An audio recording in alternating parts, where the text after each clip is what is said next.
की थी। उसकी शादी अभी से होती है, जिसके परिवार में सिर्फ एक माँ ही होती है। शिवानी, माँ ने बहुत हिम्मत और मेहनत से मुझे पाला है। पूरी जिंदगी मेहनत की और मुझे इस लायक बनाया। शादी के बाद मेरी तुमसे सिर्फ यही रिक्वेस्ट है कि तुम उन्हें अपनी माँ की तरह ही मानना। तुम टेंशन ना लो, तुम्हें शिकायत का कोई मौका नहीं मिलेगा जनाब। ऑफिस में अभी का दोस्त कहता है, अरे यार, जोर की नींद आ रही है, मन कर रहा सो जाओ। अरे क्यों, क्या हुआ? रात में क्या कर रहा था हाँ? जो अब नींद आ रही है। अरे यार, समझ ले, घर जाने का मन ही नहीं करता। जाते ही माँ पकड़ लेती है बीवी की बुराई, और फिर कमरे में बीवी करती है माँ की बुराई। समझ में नहीं आ रहा क्या करूं। यार, ना सुनो तो मुसीबत, सुनो तो मुसीबत। हाँ यार, मेरी भी नई शादी हुई है। मैंने तो शिवानी को साफ साफ कह दिया है, भाई कुछ नहीं करोगी तो चलेगा, पर माँ की इज्जत हमेशा करना। अरे यार, माँ को भी समझा देना, क्योंकि गलती हमेशा बीवी की नहीं होती है। खैर, दिन बीतते हैं। अभी एक दिन शाम को जल्दी घर पहुंचता है कि घर में ताला लगा होता है। अभी माँ को फोन करता है। अरे बेटा, ये शिवानी जबरदस्ती पार्क में ले आई है। बोल रही थी कि माँ वॉक किया करो, नहीं तो घुटने जाम हो जाएंगे। अरे वो तो अच्छी बात है ना माँ, लेकिन मैं घर आ गया हूँ।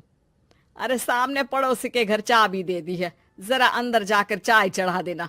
मैं और बहू आ रहे हैं, वो भी वॉक करके थक गई होगी ना। कहीं तू उसे ना बोल देना कि चाय बना दे। वाह माँ, बहू के आते ही बेटे को भूल गई। ठीक है, चढ़ा देता हूँ चाय, आकर छान लेना। सास बहू मजे से घर आते हैं। अरे अभी चाय बना दी हो तो ला दे जरा। माँ जी, ये ज्यादा हो जाएगा, आप हाथ मुंह धो लीजिए, मैं लाती हूँ तीनों के लिए चाय। अरे बहू, रात की सब्जी मुझे दे देना, मैं बैठ कर काट देती हूँ। तू जा, आज तेरा पति जल्दी आ गया है तो कहीं घूम कर आ। माँ तू भी चलना, साथ में चलते हैं। कई दिनों से तू भी तो नहीं गई कहीं। हाँ हाँ माँ, चलो ना। अरे नहीं, वो तेरी चाची आ रही है, वो कभी भी आ सकती है, तो मैं घर में ही रुक जाती हूँ। ठीक है माँ, हम दोनों होकर आते हैं। दोनों पति पत्नी घूमने निकल जाते हैं, लेकिन लौटने में उन्हें काफी रात हो जाती है। सुबह, अरे बहू, जरा अपनी चाची सास से भी तो मिल ले। मैं तो शाम को आ गई थी, मुझे क्या पता था कि तुम दोनों रात भर घूमते हो, बेचारी सास को घर में अकेला छोड़कर। अरे नहीं, मैंने ही तो बोला था जाने को, लेकिन ये नहीं पता था कि ये लोगों को आने में इतनी देर हो जाएगी। शिवानी को सास की बात थोड़ी बुरी लगती है, लेकिन वो कुछ नहीं कहती। माँ जी, ये लीजिए, सब्जी काट दीजिए, मैं नाश्ते की तैयारी कर रही हूँ। अरे थोड़ा जल्दी जल्दी हाथ चलाना सीख जा। तेरी सास बता रही थी कि तू कैसे हर काम में ढीली है। शिवानी को ये तो पता था कि सास उसे ये कहती है, लेकिन वो ये बात चाची सास से भी कह देंगी, वो शिवानी नहीं जानती थी। हाँ चाची, किसी में कुछ अच्छाई होती है तो किसी में कुछ। कई बहुएं ढीली नहीं होती, लेकिन कुछ ज्यादा ही तेज होती हैं। अब आपकी बहू नेहा को ही देख लीजिए, माँ जी बता रही थी कि अरे बस बहू, बस। नहीं, क्या बस? अरे क्या बात करते रहते हो तुम लोग मेरी बहू नेहा के बारे में, जरा बताओ तो। अरे वो पूरा काम करती है, बैठे बैठे नाश्ता खाना सब देती है। तेरी तरह नहीं, मम्मी जी सब्जी काट दो, हमें आने में रात को देर हो जाएगी मम्मी जी। शिवानी को गुस्सा तो बहुत आता है, लेकिन वो कुछ नहीं कहती। चाची सास के जाने के बाद शिवानी तैयार होकर पार्क में वॉक को निकल जाती है। वो सास को कुछ नहीं पूछती, ना ही आने के बाद साथ में बैठकर चाय पीती है, और ना ही अब सब्जी काटने देती। कितना बुरा लग रहा है, शिवानी नाराज हो गई है। पहले तो शिवानी कितने अच्छे से बात करती, हंसती रहती और हमेशा मेरे साथ बैठी रहती थी। वहीं शिवानी अभी से कहती है, यार तुम्हारी माँ के लिए ना जितना भी कर दो कम है। चाची सास को कह रही थी शिवानी कामकाज पे ढीली है। लो, अब कर रही हूँ सारा काम, बस हाँ बात नहीं करूंगी। देखते हैं क्या करती हैं अब। वहीं सास बेटे से कहती है, अरे पता नहीं तेरी बीवी को क्या हो गया है, न बोलती है न कोई बात करती है, ना ही अब मुझे वॉक पर ले जाती है। बेटा, माँ वो तो तेरा पूरा ख्याल रख रही थी, लेकिन लगता है चाची ने उसे कुछ कहा है तेरे बारे में। उसे लगता है कि तू उसकी बुराई करती है। तभी वहां शिवानी आ जाती है। लगता नहीं, करती है ये मेरी बुराई। अरे सब लोग परफेक्ट नहीं होते। मम्मी जी ये बताइए, आपने जब उनकी बहू नेहा की जरा सी बात की तो कैसे भड़क गई चाची कि मेरी नेहा के बारे में कोई कुछ नहीं कहेगा? बोलिए। माँ आप तो जानती हो ना कि वो कितनी तेज है। दादी ने भी उन्हें घर से निकाल दिया था। और आपको क्या लगता है कि नेहा भाभी से उनकी पटती है? अरे तभी तो घूम घूम कर रिश्तेदारों के घर पर रहती है। हाँ बेटा, ये तो तू ठीक कह रहा है। वैसे मैंने शिवानी के लिए ये कहा था कि काम धीरे करती है लेकिन अच्छा करती है। ये बात तो चाची ने बताई ही नहीं, उल्टा बात का बतंगड़ कर गई। माँ, दुनिया यही चाहती है, खासकर रिश्तेदार। किसी की सास को भड़का देते हैं तो किसी की बहू को। अरे बर्दाश्त ही नहीं होता कि सास बहू माँ बेटी की तरह रहे। अरे बेटा, मैं क्या जानूं कि किसके मन में क्या है। माँ, बस तू और शिवानी ये बात जान लो कि कोई भी सुख दुख होगा तो तुम दोनों ही साथ होगी, दूसरा कोई नहीं। हाँ माँ, अगर हम मिलकर रहेंगे तो अभी भी तो खुश रहेगा, और वो खुश रहेंगे तो हम दोनों भी खुश। क्यों माँ? राज अपने अपने ऑफिस के लिए निकल जाते हैं, जिसके बाद तानिया और उसकी सास घर के काम में बिजी हो जाती हैं। तभी रसोई में से तानिया के चिल्लाने की आवाज आती है। ओए माँ, बचाओ रे! उश, उश, उश, भागो यहाँ से! तानिया की आवाज सुनकर उसकी सास भी वहां आ जाती है। अरे क्या हुआ? और इस तरह स्लैब पर चढ़कर क्यों बैठी हो? उस छिपकली की वजह से। है? छिपकली? अरे कहाँ है छिपकली? ऐसा बोलते हुए तानिया की सास भी डर कर स्लैब पर चढ़ जाती है। अरे जब इन छिपकलियों को घूमने के लिए हमने दीवार और छत दी है, फिर ये हमारे घूमने की जगह पर क्यों उतर आती है? मुझे क्या पता, सामने बैठी है, आप ही पूछ लो ना, साथ में भगा भी देना। इस पर सास डरते हुए स्लैब पर बैठी बैठी ही छिपकली को भगाने की कोशिश करती है। हुश, हुश, हुश, अरे जा ना, वापस अपने घर जा। सासू माँ, छिपकली है, कुत्ता नहीं। अरे हाँ हाँ, छोटी सी ही सही छिपकली तो है, तो तुम ही भगा दो ना। तानिया की सास उसे स्लैब से नीचे गिरा देती है, जिस पर छिपकली तो डरकर भाग जाती है, लेकिन दोनों सास बहू के बीच टॉम एंड जेरी वाला खेल शुरू हो जाता है। आपने मुझे धक्का क्यों दिया? मुझे कुछ हो जाता तो? अगर वो मुझे खा जाती तो? अरे छिपकली थी, डायनासोर नहीं। हाँ, सिर्फ छिपकली ही थी, और आपको उससे डर नहीं लगता तो खुद क्यों नहीं भगा दिया? अरे तेरे होते हुए अगर मुझे काम करने पड़े, फिर बहू होने का फायदा क्या है? इसी तरह सुबह से शाम हो जाती है। जिगर और बलराज भी ऑफिस से घर वापस आ जाते हैं, लेकिन सास बहू की तू मैं खत्म नहीं होती। आज इस सभा का मुद्दा क्या है? मम्मी ने मुझे छिपकली के सामने फेंक दिया। अरे वाह मेरे डरपोक, मुझ पर 30 साल से शेरनी जैसे हुक्म चला रही हो और एक छिपकली से डर गई। इस पर दोनों बाप बेटे हंसने लगते हैं, जिसे देखकर सास बहू एक दूसरे की शक्ल देखते हुए अब अपनी लड़ाई भूलकर उनसे लड़ना शुरू कर देती हैं। अरे आप ना ज्यादा बत्तीसी ना दिखाओ, नहीं तो शेरनी के एक पंजे से 32 के 32 दांत बाहर निकल आएंगे। अपनी माँ की इस बात पर अब जिगर अपने पापा को देखकर हंसने लगता है। अरे क्यों पापा, आ गया स्वाद। अभी आपको भी आएगा स्वाद। इस पर घर में सास बहू ड्रामा बंद होकर पति पत्नी नौटंकी शुरू हो जाती है, जिस पर तानिया से कहा सुनी के बीच जिगर अचानक चिल्लाते हुए कहने लगता है, कॉकरोच, इतना बड़ा कॉकरोच, हे भगवान, अब हमें इससे कौन बचाएगा? कॉकरोच का नाम सुनते ही दोनों सास बहू सारी लड़ाई भूलकर फुदक से कूदकर पास रखे सोफे पर चढ़ जाती हैं। अरे कहाँ है, अरे कहाँ है कमबख्त। अरे उसे भगाने की जगह अनाउंसमेंट तो ऐसे कर रहा है जिससे 12:40 की आखिरी लोकल है, छूटनी नहीं चाहिए। अरे भलाई का तो ज़माना ही नहीं है। ठीक है भाई, अब मैं आपको बिल्कुल भी नहीं बताऊंगा कि आपके पीछे भी एक बहुत बड़ा कॉकरोच बैठा है। जिगर की बात पर एक बार फिर दोनों डर से उछल जाती हैं, जिसके बाद जिगर और बलराज इसी तरह कभी कॉकरोच तो कभी छिपकली का नाम लेकर उन्हें परेशान करते रहते हैं। अगली सुबह ये दोनों हमारे डर का ऐसे मजाक बना रहे थे जैसे खुद कभी किसी चीज़ से ना डरते हो। ये जिगर ना बचपन में तो चींटी से भी डर जाता था।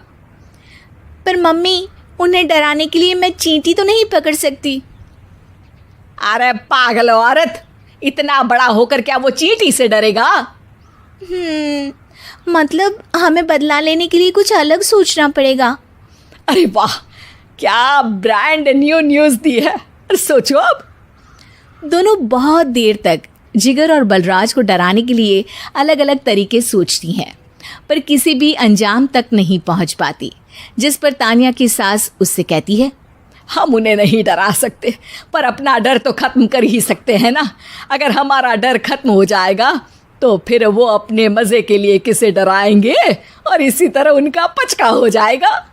हाँ, नाइस आइडिया। पर मुझे इससे डर क्यों लग रहा है? सास की बातों से डरते हुए भी वो दोनों अपने डर को खत्म करने के मिशन पर लग जाती है, जिसमें पहला कॉकरोच सामने आते ही वो डर कर भाग जाती है। हमसे ना हो पाई। मम्मी, इससे आप ही निपटो ना। अरे क्या आप निपटो, साथ चल, नहीं तो तेरे ऊपर ना छिपकली गिरा दूंगी। हाँ बस, हाँ, पहले छिपकली पकड़ कर तो दिखाओ। अरे यार चल ना। इस पर दोनों भगवान का नाम लेते हुए एक वाइपर लेकर कॉकरोच के पास जाकर डरते डराते उसे भगा देती हैं, जिसके बाद उनमें थोड़ी हिम्मत आती है और वो दिन ब दिन एक एक कर अपने हर डर पर काबू पाने लगती हैं। कुछ हफ्तों बाद, वाह मम्मी, आइडिया तो मस्त था। अब कॉकरोच हो या उसका बाप, मैं किसी से नहीं डरती। अरे शाबाश। और मैं छिपकली हो या उसका पूरा गैंग, सबके छक्के छुड़ा दूंगी। पर मम्मी जी, उससे पहले किसी को सबक सिखाना है। उसी रात जब बलराज और जिगर टीवी देख रहे होते हैं तो दोनों सास बहू प्लान बनाकर छुपके से उन पर नकली छिपकली और कॉकरोच फेंक देती हैं, जिसे देखते ही वो दोनों अपनी जगह से उछल खड़े होते हैं। अरे ओए माँ, छी, ये छिपकली कहाँ से आ गई? ओह, अब इस कॉकरोच को मेरे ऊपर से हटाओ ना। अरे क्यों बेटे, कैसे माँ याद आ गई? जब माँ को डर लग रहा था तब तो बहुत खिल्ली उड़ा रहे थे। ससुर जी, कॉकरोच से तो हम जैसे डरपोक डरते हैं, फिर आज आपको क्या हुआ? दोनों हंसने लगती है, जिससे जिगर और बलराज को भी उनकी गलती का एहसास होता है। टीवी पर सीरियल देख रही होती है, तभी उसकी सास वहां आती है। अरे सीरियल में तो ऐसे मग्न है जैसे आज रात का खाना पड़ोसी आकर बनाएंगे। मुझे पता ही नहीं था आपने अपने बेटे की शादी पड़ोस में भी की हुई है। हैं? मतलब? मतलब इस घर में सारा काम बहू ही करती है, आप तो सिर्फ खर्राटे मारती हैं। अच्छा जी, फिलहाल तो तुम आराम फरमा रही हो, चलो जाओ, ये मेरे टीवी देखने का समय है। आहा, इसीलिए मुझे भगाया जा रहा है। सॉरी, अब तो बिल्कुल नहीं जाऊंगी। प्राची की इस बात पर दोनों सास बहू के बीच टीवी रिमोट के पीछे बच्चों जैसे छीना झपटी शुरू हो जाती है, जिसके बीच श्लोक भी काम से घर वापस आ जाता है। आज मेरी चूहे बिल्ली की जोड़ी किस बात पर झगड़ रही है? अरे तेरे बीवी मुझे टीवी ही नहीं देखने दे रही। अरे तुम्हारी मम्मी मुझे खाना बनाने के लिए फोर्स कर रही है। अरे वाह, ऐसे बेतुके रीजन पर तो बच्चे भी झगड़ा नहीं करते। अरे मुझे कुछ मत बोल, सब इसने ही शुरू किया है। हाँ हाँ, जैसे आप तो बहुत दूध की धूली है ना। अरे बस, दोनों चुप। प्राची जाओ, खाने की तैयारी करो। और माँ तुम छोड़ो, तुम्हें क्या बोलूं, शांति से अपना सीरियल देखो, मुझे दोबारा लड़ने की आवाज सुनाई नहीं देनी चाहिए। ऐसा बोलकर श्लोक वहां से चला जाता है, जिसके पीछे पीछे प्राची भी कुछ न कुछ बड़बड़ाते हुए रसोई में चली जाती है। हाँ हाँ, सासू जी को तो कुछ बोलेंगे ही नहीं, बस मुझ पर ही हुक्म चलता है, खाना बनाओ, जैसे मैं इनके घर में खाना बनाने के लिए आई हूँ। इसी तरह शाम बीतती है और रात को श्लोक और प्राची की सास खाना खाकर सोने चले जाते हैं, लेकिन प्राची गुस्से में कुछ खाए बिना काम में ही लगी रहती है। इस घर में किसी को घंटा फिक्र नहीं पड़ता, मैं खाऊं या भूखी रहूं। प्राची कुछ देर के लिए रसोई से बाहर जाती है और जैसे ही वापस आती है तो वहां दूध का भरा ग्लास देखकर हैरान रह जाती है। फिक्र पूरी है, बस दिखाना नहीं है। प्राची दूध पीकर सोने चली जाती है और अगली सुबह एक बार फिर सास बहू का कार्टून नेटवर्क स्टार्ट हो जाता है। ये तुमने ही किया है। अरे अजीब जबरदस्ती है, मैं बोल रही हूँ मैंने कुछ नहीं किया। दोनों ने मिलकर पूरे घर को पागल खाना बनाया हुआ है। यहाँ कोई नॉर्मल इंसान तो रह ही नहीं सकता, इसीलिए अब पड़ोसी क्या रिश्तेदार भी घर आने से कतराते हैं। और सुन बेटे, तू भी चंगा, तेरी माँ भी चंगी, तेरी बीवी भी चंगी, रिश्तेदार। हाँ जी, आपको नहीं पता क्या, गंगाधर ही शक्तिमान है, रिश्तेदार ही। हाँ हाँ, बस समझ गया। कभी जानवरों जैसे लड़ेंगी तो कभी जुगलबंदी करेंगी। भाई मैं आप दोनों के बीच में नहीं फंसना चाहता।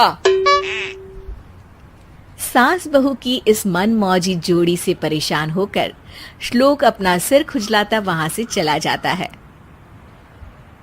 चलो अब मैं भी कीर्तन में जा रही हूँ। इस पर जैसे ही सास कमरे में अपना पर्स लेने जाती है तो वहां नाश्ते की प्लेट रखी देख मुस्कुराने लगती है और नाश्ता करके घर से बाहर निकलते हुए कुछ पैसे टेबल पर रख जाती है, जिसके कुछ देर बाद सिलेंडर वाला घर आता है। ओ मुरी मैया, मैं सिलेंडर के बारे में तो बिल्कुल भूल ही गई थी। घर खर्च के सारे पैसे भी मम्मी के पास है और श्लोक से बोला तो उल्टा 4 बात सुनाएंगे। प्राची ये सोच ही रही होती है कि अचानक उसका चेहरा चमक उठता है और वो घर में आकर इधर उधर देखने लगती है। तभी उसकी नजर टेबल पर रखे पैसों पर पड़ती है, जिन्हें वो सिलेंडर वाले को दे देती है। ये सब श्लोक देख लेता है। अच्छा बेटे, इतना बड़ा घोटाला, सबके सामने मैं तेरी दुश्मन और पीठ पीछे तेरी मेरी यारी। इस पर श्लोक एक प्लान बनाता है और शाम को सब एक साथ बैठे होने पर बोलने लगता है। माँ, तुम दोनों की बहुत लड़ाई होती है, इसलिए मैं सोच रहा हूँ कि प्राची को उसके घर छोड़ाऊं। इससे वो भी खुश रहेगी और तुम भी। अचानक श्लोक की ये बात सुनकर सास बहू शौक से उसकी तरफ देखती हैं। अरे ऐसे कैसे घर छोड़ाओगे, मुझे कहीं नहीं जाना। अरे तुमने बोला नहीं पर मैंने सुन लिया, तुम्हें मम्मी के साथ रहना अच्छा नहीं लगता, मुझे पता है। अरे वो अरे, जब बहू खुद कुछ काम बोले तो वो तुझे सुनता नहीं, और अब जो इसने बोला ही नहीं वो तू समझ गया। जब उसे नहीं जाना तो फिर जबरदस्ती क्यों कर रहा है? अच्छा, फिर आपको मौसी के घर छोड़ाता हूँ। बस अब आप दोनों एक घर में एक छत के नीचे नहीं रह सकती। मैं इस टॉम एंड जेरी की जोड़ी को और नहीं झेल सकता। है? ऐसे कैसे नहीं रह सकते? तुम्हें इतनी दिक्कत है तो तुम्हारा बोरिया बिस्तर पैक कर देती हूँ, लेकिन मम्मी जी कहीं नहीं जाएंगी। बिल्कुल यही सुनना था मुझे।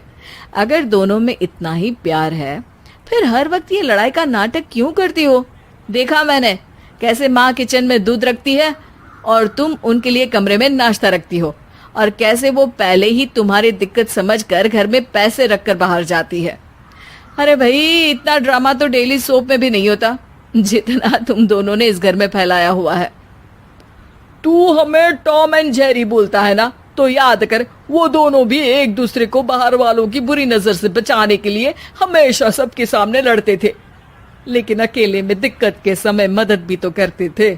बस हमारा रिश्ता भी कुछ ऐसा ही है। और वैसे भी अगर सास बहू में तू मैं नहीं होती तो दुनिया वालों को कहानियां कैसे मिलेंगी?